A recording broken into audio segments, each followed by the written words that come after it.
You are watching Live OK Television. Life okay समाचारको साथमा Balvatika school Pepsicola learning made simple Jiva add life to your style wellness mall a natural way to improve your health. नमस्कार, life okay समाचारमा स्वागत छ। सुरुमा मुख्य समाचार। थप 1369 जनामा कोरोना संक्रमण पुष्टि। स्थानीय निर्वाचनमा सबै तहमा उम्मेदवार खडा गर्ने निर्णय। नेपाल विद्यार्थी संघले पार्टी कार्यालय सानेपामा प्रदर्शन।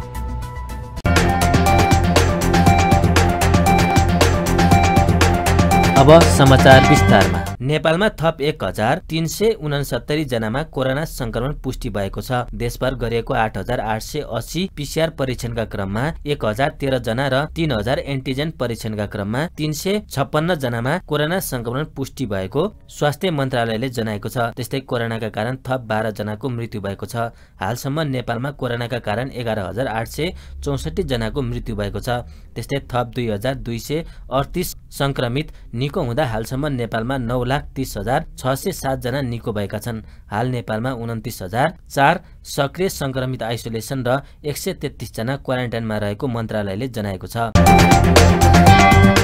राष्ट्रिय प्रजातन्त्र पार्टीले स्थानीय निर्वाचनमा सबै तहमा उम्मेद्वार खडा गर्ने निर्णय गरेको छ। पार्टी कार्यालय धुम्बाराईमा बिहिबार बसेको राप्रपा पदाधिकारी बैठकले वैशाख 30 गते हुने निर्वाचनमा सबै तहमा उम्मेदवारी खडा गर्ने र पार्टीको संगठन सुदृढ र क्रियाशील गर्ने निर्णय गरेको हो। निर्वाचनलाई मध्यनजर गर्दै घर दैलो, आमसभा लगायतका कार्यक्रम गर्ने र कार्यक्रममा शीर्ष नेताहरूलाई नै सहभागी गराउने निर्णय भएको प्रवक्ता मोहन श्रेष्ठले जानकारी दिनुभयो। बैठकले स्थानीय तह निर्वाचनमा पार्टीलाई अत्याधिक सफलता हासिल गर्न महामन्त्री एवं स्थानीय तह निर्वाचन परिचालन समितिका संयोजक भुवन पाठकद्वारा प्रस्तुत स्थानीय तह निर्वाचन विशेष कार्ययोजना बारे छलफल भएको थियो। यस्तै फागुन महिनालाई प्रशिक्षणको महिना बनाउने, पार्टीको केन्द्रीय, प्रदेश र जिल्ला तहमा प्रशिक्षण सञ्चालन गर्ने, जिल्ला कार्य समिति र स्थानीय तह अन्तर्गतका समितिको सिफारिसमा फागुन मसान्तभित्र उम्मेद्वार छनौट गर्ने प्रवक्ता श्रेष्ठले बताउनुभयो। त्यस्तै बैठकले समान विचार भएकाहरूसँग एकता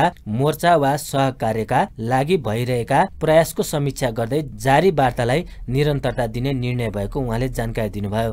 त्यस्तै उहाँले राज संस्था, हिन्दू राष्ट्रको पुनर्स्थापना, संहिताको खारेजी र सुदृढ स्थानीय तह लगायतका सैद्धान्तिक अवधारणा र कार्यदिशामा अविचलित रहेको पनि पुनः स्पष्ट पारिएको बताउनुभयो। प्रवक्ता श्रेष्ठले पार्टी परित्याग गर्ने कमल थापाको निर्णय अनपेक्षित रहेको उल्लेख गर्नुभयो। हाम्रो पार्टीको केन्द्रीय पदाधिकारीको बैठक भर्खरै सम्पन्न भएको छ।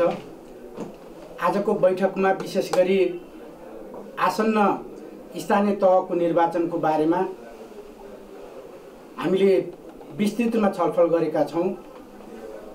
पार्टीलाई बढीभन्दा बढी सफलता हासिल गर्नको लागि सबै स्थानीय तहमा उम्मेदवार उठाउने, यसका लागि पार्टीको एजेन्डाको पक्षमा देशव्यापी कोण सभा गर्ने, घर दैलो गर्ने, पार्टीका शीर्ष तहका नेताहरूलाई नै विभिन्न स्थानमा हुने आमसभाहरूमा प्रमुख वक्ताको रूपमा पठाउने निर्णय गरेका छौँ। यसै गरी आजको बैठकले पार्टीको संगठन सुदृढ र क्रियाशील तुल्याउने, फागुन महिनालाई प्रशिक्षणको महिना बनाउने, सबै तहमा केन्द्रीय तहदेखि प्रदेश र जिल्ला तहसम्म प्रशिक्षण सञ्चालन गर्ने पनि निर्णय गरेको छ। यसै गरी बैठकले समान विचारधारा भएका विभिन्न व्यक्ति, समूह, दलसँग सहकार्य र एकता र मोर्चाको प्रयासलाई निरन्तरता दिने र हालसम्म भइराखेको प्रयासको पनि समीक्षा गरेको छ र हालसम्म समाहित भइसकेका र आगामी दिनमा पनि समावेश हुनेहरूलाई उपयुक्त स्थान र जिम्मेवारी दिने पनि आजको बैठकले निर्णय गरेको छ। त्यस्तै अर्को एउटा कुरा चाहिँ अलिकति यहाँ केही भ्रम पार्न खोजिएको छ कि राप्रपा सिद्धान्तबाट दायाँ बायाँ भयो कि भन्ने बारेमा पनि विशेष गरी पार्टीका निवर्तमान अध्यक्षले दुई पटक पार्टीका अध्यक्षलाई सम्बोधन गरेर लेख्नुभएको पत्रमा उल्लेख गर्नुभए अनुसार हामीले केही विषयहरू प्रश्न पार्न चाहेका छौँ। राप्रपा स्थापनाको उद्देश्य हालै सम्पन्न महाधिवेशनले पुनः प्रतिबद्धता गरेको राज संस्था हिन्दू राष्ट्रको पुनर्स्थापना, संघीयताको खारेजी र सुदृढ स्थानीय तह लगायतका सैद्धान्तिक अवधारणा र कार्यदिशामा राप्रपा अविचलित छ। यसमा जुनसुकै अवस्थामा पनि कसैसँग सम्झौता हुन सक्दैन भन्ने राप्रपाको प्रष्ट धारणा रहेको छ। यस सम्बन्धमा कोही भ्रममा नपर्न पनि हामीले हार्दिक अपिल गर्दछौँ भन्ने यो एउटा पनि प्रतिबद्धता पुनः दोहोऱ्याएका छौँ। पार्टीका अध्यक्ष राजेन्द्र लिङ्गदेन र निवर्तमान अध्यक्ष कमल थापाको बीचमा गत शनिबार उहाँकै निवास बुढानी कण्ठमा भेटवार्ता भएको थियो। त्यो भेटवार्तापछि उहाँले केही विषयहरूमा चाहिँ प्रश्न हुन चाहनु भएकोले अध्यक्ष राजेन्द्र लिङ्गदेनले बडो प्राथमिकताका साथ यो विषयको निरूपण गरेर जानुपर्दछ भनेर पार्टीका निवर्तमान अध्यक्ष द्वय पशुपति शमशेर जबरा र डाक्टर प्रकाश चन्द्र लोहनी, पार्टीका संस्थापक अध्यक्ष पूर्व प्रधानमन्त्री लोकेन्द्र बहादुर चन्द, पार्टीका पदाधिकारीहरू र शीर्ष नेतृत्व तहसँग यो बारेमा गम्भीर छलफल गरिराख्नु भएको अवस्थामा उहाँले हठात पार्टीबाट अलग हुने घोषणा गर्नुभएको छ। यो बडो रहस्यमय छ, आश्चर्यजनक छ। हामीले आजको यो बैठक उहाँकै मागका विषयमा सम्बोधन गर्नको लागि आज बिहिबारलाई पदाधिकारीको बैठक बोलाइएको थियो, तर मङ्गलबार नै उहाँले पार्टीबाट अनायास चाहिँ अलग हुने घोषणा गर्नुभएको छ। यो हामी चिन्तित भएका छौँ। यसैबीच राप्रपाका पूर्व अध्यक्ष पशुपति शमशेर जबराले कमल थापाले पार्टी त्यागेको घोषणा गर्नु अनपेक्षित भएको भन्दै थापा पार्टीमा फर्कने विश्वास व्यक्त गर्नुभएको छ। उहाँले कमल थापाको निर्णय अपरझट आएको र दुःख लाग्दो भएको पनि बताउनुभयो। यो अनपेक्षित घटना हो। उहाँको उहाँको धेरै गुनासोहरू सार्वजनिक भइसकेका थियो, तर हाम्रो कुरा हुँदाखेरिमा चाहिँ यी सबै कुरालाई अलि धैर्य लिएर छलफल गरौँ भनेर मैले अनुरोध गरेका थिएँ। अब विस्तृतमा त के जाने, त्यो अनुरोध स्वीकार हुन्छ भन्ने मैले आशा गरेका थिएँ र अपरझट जुन घटना आयो दुःखको घटना, दुःखलाग्दो कुरा हो। त्यसमा अरू के भन्नु छैन। त्यो मैले हिसाब गर्ने मौका भएको छैन, भर्खरै भयो घटना। अब पार्टी यी तीनटा कुरामा अगाडि बढ्नुपर्छ। अब उहाँ फर्किनुहोस् भन्ने मेरो आशा छ। राप्रपाले केन्द्रीय कार्य समितिको बैठक फागुन 11 गते बोलाएको छ। नेपाली कांग्रेस निकट नेपाल विद्यार्थी संघले पार्टी कार्यालय सानेपामा प्रदर्शन गरेका छन्। संघको महाधिवेशनको माग गर्दै उनीहरूले पार्टी कार्यालयमा प्रदर्शन गरेका हुन्। म्याद सकिएका भातृ संस्थाहरूमा तदर्थ समिति बनाएर महाधिवेशनको म्यान्डेट दिनुपर्ने र रिक्त पदमा मात्र मनोनयन गर्नुपर्ने उनीहरूको माग छ। केन्द्रीय कार्य सम्पादन समितिको बैठकमा सहभागी हुन पुगेका नेताहरूलाई उनीहरूले संघलाई अन्यलमा नराख्न आग्रह गरेका छन्। नेवी संघका विद्यार्थी नेता सुशील भट्टले पार्टीका भातृ संगठनलाई निष्क्रिय नबनाउन ध्यानाकर्षण गराएको बताउनुभयो। महाधिवेशन सुनिश्चित गर्न दबाव आवश्यक रहेको उहाँको भनाइ छ। आफू खोला तर लौरी भुल्यो भने जस्तै गरी आज नेपाल विद्यार्थी संघको अभिगत, नेपाल विद्यार्थी संघ खोज्दाखेरि नपाइने, छाम्दाखेरि महसुस नहुने स्थितिमा पार्टीको प्रयोगशालाको रूपमा नेपाली कांग्रेसका नेताहरूले रूपान्तरण गर्न खोजेको हामीलाई आभास भएको छ र आज हामीले सांकेतिक रूपले नेपाली कांग्रेसका नेताहरूलाई, सम्पूर्ण केन्द्रीय समितिमा रहनुभएका केन्द्रीय सदस्य नेताहरूलाई, एक एकजना अहिले हाम्रो यहाँ उपस्थित हुनुभएका अधिकांश नेपाल विद्यार्थी संघका नेता साथीहरूले हामीले झण्डा कोरेर नेपाल विद्यार्थी संघको विधान सम्मत महाधिवेशन, नेपाल विद्यार्थी संघको महाधिवेशन सुनिश्चित गर्नको निमित्त प्रेसरको स्वरूपमा हामीले नेपाल विद्यार्थी संघको झण्डा अहिले हामीले पार्टी कार्यालयको प्राङ्गणमै बनाएर पार्टीका केन्द्रीय नेताहरूलाई, आदरणीय पार्टी सभापति सहित सम्पूर्ण केन्द्रीय नेताहरूलाई बुझाउने कार्यक्रम थियो।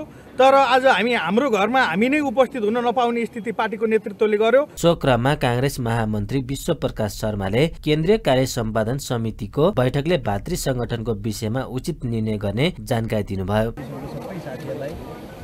आभार प्रकट गर्छु पुगेका हौँ र यो भविष्यको कर्णधार मात्रै नै वर्तमानको पहरेदार पनि हो हैन। त्यसकारणले तपाईँहरू खालि ठिक छ। तर आज तपाईँहरूकै विषयमा तपाईँहरूको भन्नाले तपाईँहरूको पनि हाम्रो पनि पार्टीको पनि सबैको विषय भनेको भातृ शुभेच्छुक संस्थालाई व्यवस्थित कसरी गर्ने भन्ने हो। किनभने केन्द्रीय कार्य समितिको बैठकले कार्य सम्पादन समिति बनाइसकेपछि आज कार्य सम्पादन समितिको एजेन्डामै यो विषय छ, जुन विषयको बारेमा हामी सबै गम्भीर छौँ, सबै नेताहरू त्यसमा सजग हुनुहुन्छ।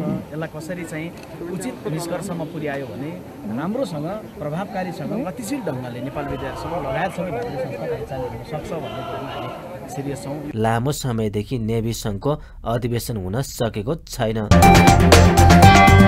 होटेल एक एन्ड यतिले 5 तारे वर्गीकरण खोसेर होटेल बन्द गर्ने सरकारको निर्णय फिर्ता लिन माग गरेको छ। बिहिबार काठमाडौँमा पत्रकार सम्मेलन गर्दै एक एन्ड यतिले सञ्चालनमा नै नरहेको क्यासिनोको रोयल्टी बापतको रकम देखाएर वर्गीकरण खोस्ने र होटल बन्द गर्ने सरकारको निर्णय पूर्वग्रहीपूर्ण रहेको भन्दै निर्णय फिर्ता लिन माग गरेको हो। उक्त निर्णय फिर्ता नभए कानुनी उपचारमा जाने उसले जनाएको छ। आफ्नो नाममा क्यासिनो नै नरहेको कम्पनीका कर्पोरेट सल्लाहकार रमन कर्णले जानकारी दिनुभयो। क्यासिनो सञ्चालनलाई जुवा एनबाट हटाई क्यासिनो नियमावली 2070 अन्तर्गत राखिएपछि एक एन्ड यतिले क्यासिनो नै सञ्चालन नगरेको उहाँले बताउनुभयो। कर्णले पर्यटन मन्त्रालयले 2071 वैशाख 5 मा पत्र लेख्दै एक एन्ड यतिमा सञ्चालित क्यासिनो इजाजत पत्र खारेज गरिएको जानकारी गराएको र क्यासिनो नियमावली अनुसार एक एन्ड यतिले निर्धारित म्यादभित्र अनुमति पाउन कुनै निवेदन नदिएकाले अनुमति पत्र खारेज भएको दावी गर्नुभयो। 2071 मै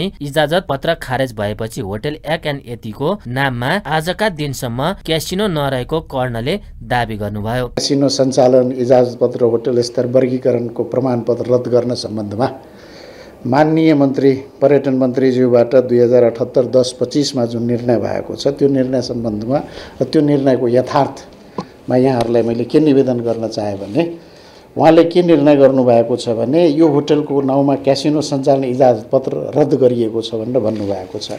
यद्यपि होटलको नाउँमा क्यासिनो इजाजत पत्र नरहेको चाहिँ 2070 सालदेखि नै हो। त्यसमा तपाईँ केबाट पनि अवगत गराउन चाहन्छु भने पर्यटन मन्त्रालयले नै एउटा पत्र लेखेर चाहिँ तपाईँको के हो भने पहिला जुवा ऐन अन्तर्गत क्यासिनो सञ्चालन हुन्थ्यो, त्यसपछि चाहिँ तपाईँको क्यासिनो नियमावली 2070 आयो। 2070 आइसके पश्चात के भयो भने तपाईँको जो सञ्चालन गर्छ क्यासिनो सञ्चालन गर्ने र गराउने दुवैले चाहिँ क्यासिनोको लाइसेन्स लिएको हुनुपर्छ भनेर भन्यो। त्यसपछि याक एन्ड यति होटलले के गर्यो भने क्यासिनो लाइसेन्स लिनको लागि कुनै पनि निवेदन गरेन।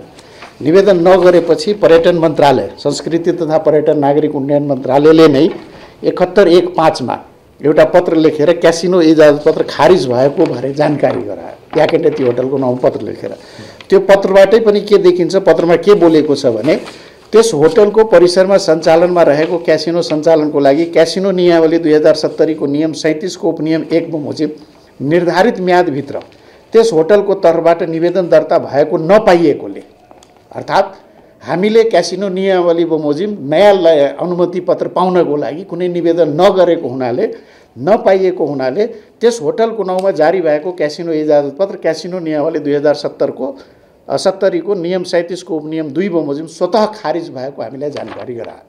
अब यो क्यासिनो रोयल्टी बापतको 42 करोड 25 लाख रुपियाँ पटक पटक बाध्यता गर्दा समेत नतिरेको भन्दै सरकारले बुधबारको मन्त्री स्तरीय निर्णयबाट 5 तारे वर्गीकरण खोसेर होटल बन्दको निर्देशन दिएको थियो। होटल र क्यासिनो फरक फरक मुद्दा भएको तर निश्चित राजनीतिक उद्देश्य राखेर होटल बन्द गराएको याक एन्ड यतिको दाबी छ। नेकपा एमाले निकट राष्ट्रिय युवा संघ नेपालले सरकारको विरोधमा प्रदर्शन गरेको छ। बिहिबार काठमाडौँको नयाँ बानेश्वरमा युवा संघले खोप प्रकरण, मूल्य वृद्धि लगायत विभिन्न विषयमा सरकारको ध्यानाकर्षण गराउन भन्दै विरोध प्रदर्शन गरेको हो। गठबन्धन सरकारले जनघाती कदमहरू अघि बढाएको भन्दै विरोध गरिएको युवा संघले जनाएको छ। उनीहरूले मूल्य वृद्धि खारेज गर, गुमेको भूभाग फिर्ता गर, रेणु यादवलाई बर्खास्त गर, खोप चोरी प्रकरणको छानबिन गर लगायतका नारा लगाएका थिए। विरोध प्रदर्शनमा राष्ट्रिय युवा संघका अध्यक्ष किरण पौडेलले मन्त्रालय भित्रैबाट खोप हराउनु दुःखद भएको भन्दै यसको जिम्मेवारी सरकारले लिनुपर्ने बताउनुभयो। त्यस्तै उहाँले नेपालमा वैदेशिक हस्तक्षेप हुँदा पनि सरकार बोल्न नसकेकाले विरोध गर्न बाध्य भएको जिकिर गर्नुभयो। सिटामोल जस्तो एउटा आधारभूत औषधि नेपाली जनताले किन्न पाइरहेका छैनन्। आज गगन थापा लगायतका विश्व प्रकाश लगायतका नेताहरू कुन चुलोमा बसेर हेरिरहेका छन्, आज नेपाली जनताले सोधिरहेका छन्। दिनदहाडै स्वास्थ्य मन्त्रालय भित्रबाट 2 लाख 4 लाख होइन, 10 लाख 15 लाख होइन, 24 लाख डोज खोप हराउँछ, चोरी हुन्छ। हिजो भेन्टिलेटर खोइ भनेर चिच्याउने ठुलो आवाजमा बोल्ने गगन थापाजी 24 लाख खोप कहाँ गयो? आज नेपाली जनताले सोधिरहेका छन्। म 2 वर्ष अगाडिको दृश्य तपाईँलाई स्मरण गराउन चाहन्छु। नेपालको राजनीतिमा भारत लगायतका देशी विदेशी तत्त्वहरूले जुन किसिमको हस्तक्षेपकारी भूमिका देखाउन थाले, चलखेल गर्न थाले, हामीले हाम्रो संविधान आफै जारी गरे मार्फत भारतले हामीमाथि जुन दबाव सिर्जना गर्न थाल्यो, हाम्रो देशको राजनीतिमा अनेक ढङ्गले हस्तक्षेप गर्न थाल्यो। कमरेड केपी शर्मा ओलीले यही बानेश्वरमा संसद भवनभित्र टेबल ठोकेर सारा राष्ट्रिय अन्तर्राष्ट्रिय मिडियाको अगाडि भारतीय संस्थापन र नरेन्द्र मोदीलाई चेतावनी दिनुभएको थियो कि भारत भनेको सत्यमेव जयते हो कि सिंहमेव जयते हो भनेर केपी शर्मा ओलीले चुनौती दिनुभएको थियो भारतीय संस्थापनलाई। युवा संघले आफूहरूले उठाएका विषयमा सरकार मौन बसे कडा विरोधका कार्यक्रम गरिने चेतावनी दिएको छ।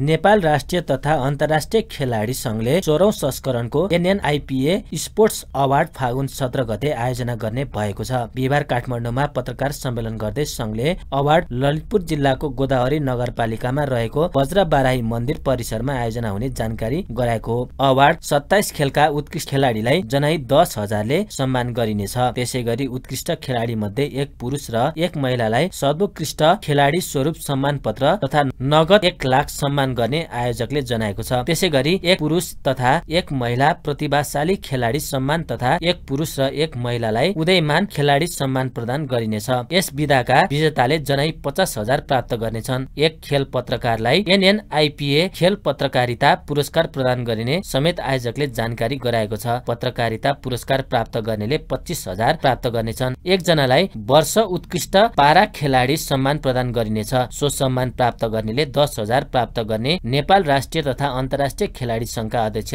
दीपक श्रेष्ठले जानकारी दिनुभयो। उहाँले अवार्ड विभिन्न शहरका विभिन्न ठाउँमा आयोजना गर्ने तयारीका साथ यो वर्ष गोदावरी नगरपालिकामा गर्न लागि बताउनुभयो। एक त यो कोभिडको महामारीले गर्दाखेरि 2077 सालमा कुनै पनि खेलविधाहरू भएन। अब सायद राष्ट्रिय गेम भइदिएको भए हामीलाई सजिलो हुने थियो। 35-36 वटा खेलहरू हुन्थ्यो होला। त्यही अनुसारको चाहिँ हामी उत्कृष्ट खेलाडीहरू समेत गर्न सक्थ्यौँ होला। र अब महामारीका कारणले गर्दा कुनै पनि खेल गतिविधिहरू सञ्चालन भएन। त्यो कारणले गर्दाखेरि हामीले एउटा हाम्रो विधानले पनि एउटा उल्लेख गरेको छ। अब खेलकुद परिषदमा 275-80 वटा सङ्घहरू छ। ती सङ्घहरू सबैलाई समेट्न सक्ने हाम्रो हैसियत रहेन, छैन। र तपाईँले भने जस्तै अब कोही खेलाडी चाहिँ जो चाहिँ एकदमै राम्रा खेलाडी चाहिँ छुट्न गएको छ, ती खेलाडीहरूलाई हामीले एउटा समिति बनाएर गर्नुपर्ने अवस्था पक्कै पनि हो। आगामी दिनहरूमा हामी त्यो गर्छौँ। यो कोभिडको कारणले गर्दाखेरि के गर्ने कि नगर्ने भन्ने खालको चाहिँ अन्योलता छाएको अवस्था थियो हामीलाई। त्यही कारणले गर्दाखेरि यो पालि हामीले सकेन। त्यसको लागि हामी माफी चाहन्छौँ। हामी यो 27 खेलाडीबाट जसरी यो 27 खेलाडी मनोनयनमा परेका खेलाडीहरू हुन्। त्यो विधाहरूको लागि मनोनयन परिसकेपछि यी खेलाडी मात्रै हामीले त्यहाँ त्यो भित्रबाट हामी दिन्छौँ। पत्रकार सम्मेलनमा गोदावरी नगरपालिकाका मेयर गजेन्द्र महर्जनले नगरपालिकामा अवार्ड आयोजना हुँदा खेलाडीमा ऊर्जा आउने बताउनुभयो।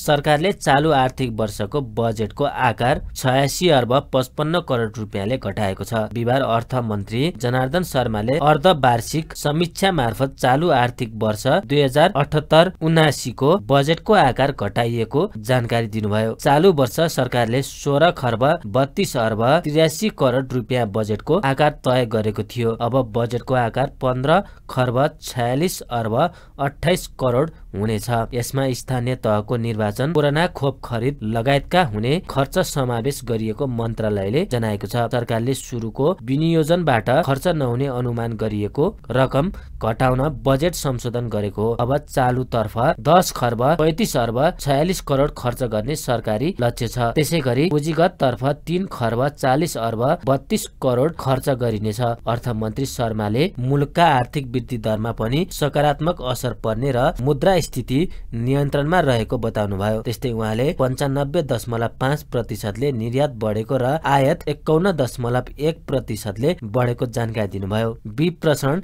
आप्रवाह नेपाली मुद्रामा 5.5% कमी आएको र शोधान्तर घाटा 2 खर्ब 41 अर्ब 23 करोड रहेको मन्त्री शर्माले बताउनुभयो। मन्त्री शर्माले बजेटमा चुनावका लागि 10 अर्ब रुपियाँ मात्रै छुट्याइएको जानकारी दिनुभयो। अरु बजेट कहाँबाट व्यवस्थापन गर्ने भनेर अध्ययन भइरहेको उहाँले बताउनुभयो। चालु आर्थिक वर्ष 2078-79 को बजेटको अर्धवार्षिक मूल्याङ्कन सार्वजनिक गरिएको छ। कोभिड-19 विरुद्धको खोप अभियानका कारण आर्थिक क्रियाकलाप सामान्य हुँदै गएकोले विश्वको आर्थिक वृद्धिमा सुधार हुने प्रक्षेपण गरिएकोले मुलुकको आर्थिक वृद्धि दरमा समेत आर्थिक वर्षको बाँकी अवधिमा सकारात्मक प्रभाव पर्ने अनुमान गरिएको छ। मुद्रास्फीति नियन्त्रणमा रहेको छ र यस आर्थिक वर्षको प्रथम 6 महिनामा गत वर्षको तुलनामा निर्यात 95.5%ले बढेको छ भने आयात 51.1%ले बढेको छ। आर्थिक वर्ष 2078-79 को 6 महिनासम्ममा विप्रेसम आप्रवाह नेपाली मुद्रामा 5.5%ले कमी आई रु 4 खर्ब 68 अर्ब 45 करोड रहेको छ। यसको अघिल्लो वर्षको सोही अवधिमा विप्रेसन आप्रवाह 11.1%ले बढेको थियो। यस अवधिमा शोधनान्तर स्थिति रु 2 खर्ब 41 अर्ब 23 करोड घाटामा छ भने विदेशी विनिमय सञ्चित रु 11 खर्ब 65 अर्ब 80 करोड रहेको छ, जसले 7.2 महिनाको वस्तु र 6.6 महिनाको वस्तु र सेवा धान्न पर्याप्त रहने देखिन्छ। कर्जा प्रवाह र निक्षेप सङ्कलन सामान्य रूपमा बढेको छ। सहुलियतपूर्ण कर्जाको प्रगति उत्साहजनक छ। चालु आर्थिक वर्षको आम्दानी र खर्चको संशोधित अनुमान देहाय बमोजिम गरिएको छ। चालु आर्थिक वर्षमा रु 15 खर्ब 46 अर्ब 28 करोड खर्च हुने संशोधित अनुमान गरिएको छ। यो रकम कुल विनियोजनको करिब 94.7% हो। यो अनुमान गर्दा स्थानीय तह निर्वाचन खर्च, कोभिड-19 विरुद्धको खोप लगायतको खर्च, रासायनिक मल खरिद, बेमौसमी वर्षाले पारेको धानबालीमा भएको क्षतिपूर्ति, अनिवार्य दायित्व, पूर्व सहमति दिइएका ठुला आयोजनाको सम्भावित दायित्वलाई मध्यनजर गरी अनुमान गरिएको छ। चालु तर्फ रु 10 खर्ब 35 अर्ब 46 करोड अर्थात् विनियोजित बजेटको 97.2%, पुँजीगत तर्फ रु 3 खर्ब 40 अर्ब 32 करोड अर्थात् विनियोजित बजेटको 90.01% र वित्तीय व्यवस्थातर्फ रु 1 खर्ब 70 अर्ब 49 करोड अर्थात् विनियोजित बजेटको 90% हुने अनुमान छ। चालु आर्थिक वर्षमा नेपाल सरकारको स्रोतबाट राजस्व र आन्तरिक ऋण गरेर रु 12 खर्ब 89 अर्ब र 82 करोड, वैदेशिक अनुदानतर्फ रु 50 अर्ब र वैदेशिक ऋणतर्फ रु 2 खर्ब 6 अर्ब 46 करोड खर्च हुने संशोधित अनुमान रहेको छ। चालु आर्थिक वर्षमा राजस्वको लक्ष्य अनुरूप नै सङ्कलन हुने अनुमान गर्दा 6 महिनाको राजस्व सङ्कलन सामान्य रूपमा आर्थिक गतिविधि सञ्चालन भएको अवस्थालाई आधार लिएको छ। प्रविधिको प्रयोग गरी भइरहेका crypto, hyper fund, online gambling लगायतका अवैध कारोबार चुनौतीको रूपमा आएको छ। यिनको प्रभावकारी नियमन र अनुगमन गरी वैदेशिक मुद्रा विचलन हुनबाट रोक्न कडाई गरिनेछ। वैदेशिक मुद्राको सञ्चितमा परेको चापलाई कम गर्न विभिन्न नीतिगत उपायहरू अवलम्बन गरिएको छ। गैर-आवासीय नेपालीहरूलाई अमेरिकी डलर लगायत विभिन्न 8वटा विदेशी मुद्रामा नेपालमा खाता खोल्न सक्ने प्रबन्ध गरिएको छ। चालु आर्थिक वर्षको बाँकी अवधिमा बजेट कार्यान्वयनको संशोधित कार्ययोजना बनाई कार्यान्वयन गरिनेछ। कार्य सम्पन्न भई भुक्तानी दिन बाँकी दायित्व तत्काल भुक्तानी दिने व्यवस्था मिलाइनेछ। वैदेशिक सहायताबाट सञ्चालन गरिने आयोजनाको कार्यान्वयनको अवस्थाको छुट्टै अनुगमन तथा समीक्षा गरी कार्यान्वयनमा देखिएका जटिलताको व्यवस्थापन गर्नेछ। बाँकी अवधिको राजस्व सङ्कलनको लक्ष्य हासिल गर्ने गरी राजस्व प्रशासनलाई पूर्ण रूपमा परिचालन गर्नेछ। आयोजना आबद्ध वैदेशिक सहायताको अनुदान तथा ऋण परिचालन गर्नुपर्ने सबै कार्य पूरा गरी वैदेशिक स्रोतको अधिकतम परिचालन गर्ने र वैदेशिक सहायताको कार्यान्वयनमा देखिएका समस्याहरू समयमै समाधान गर्नेछ। नगद प्रवाहको नियमित विश्लेषण गरी आवश्यकताअनुसार बजेट अनुमान गरिएको सीमाभित्र आन्तरिक ऋण परिचालन गरिनेछ।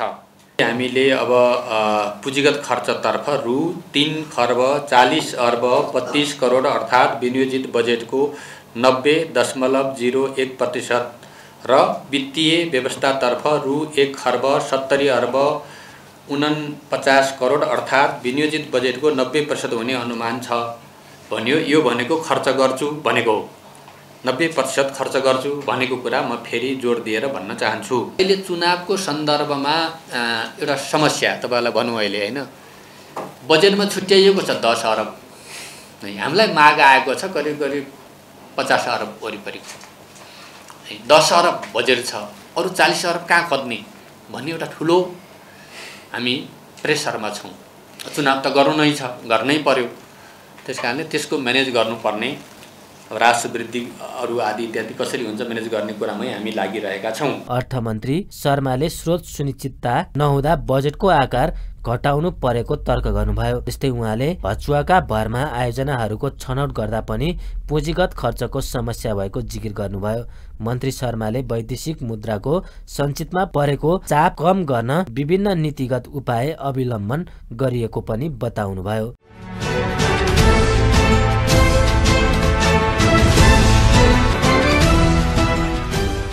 साताको अन्तिम कारोबार दिन नेप्से परिसूचक 2800 को टेवा बिन्दु परीक्षण गरेको देखिन्छ। यस दिन नेप्से परिसूचक 11.96 अङ्क घटेर 2801.56 बिन्दुमा झरेको छ। त्यसै गरी यस दिन सेन्सिटिभ इन्डेक्स 1.7 अङ्क घटेको छ भने फ्लोट इन्डेक्स 1.16 अङ्क र सेन्सिटिभ फ्लोट इन्डेक्स 1.07 अङ्क घटेको छ। नेप्से ओह्रालो लागे पनि यस दिन कारोबार रकम भने अघिल्लो दिनको तुलनामा सामान्य बढेको छ। यस दिन 227 कम्पनीको 49,005 पटकको कारोबार 3 अर्ब 82 करोड 95 लाख रुपियाँ बराबरको 69,50,000 किता सेयर खरिद बिक्री भएको छ।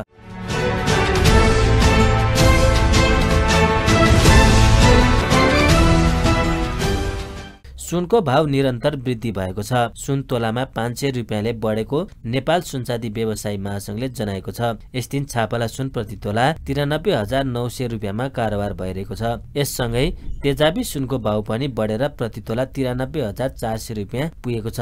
चाँदीको मूल्य स्थिर रहेको छ। यस दिन चाँदी 1,280 रुपियाँ कायम रहेको छ।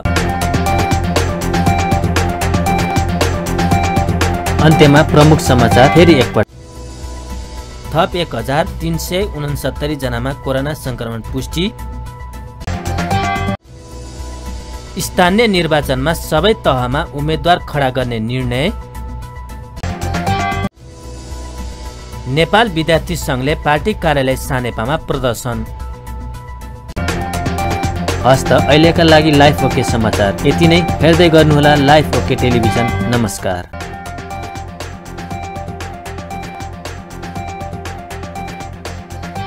लाइफ ओके समाचारको साथमा Balvatika school Pepsicola learning made simple. Jiva a life to your style, wellness mall, a natural way to improve your health.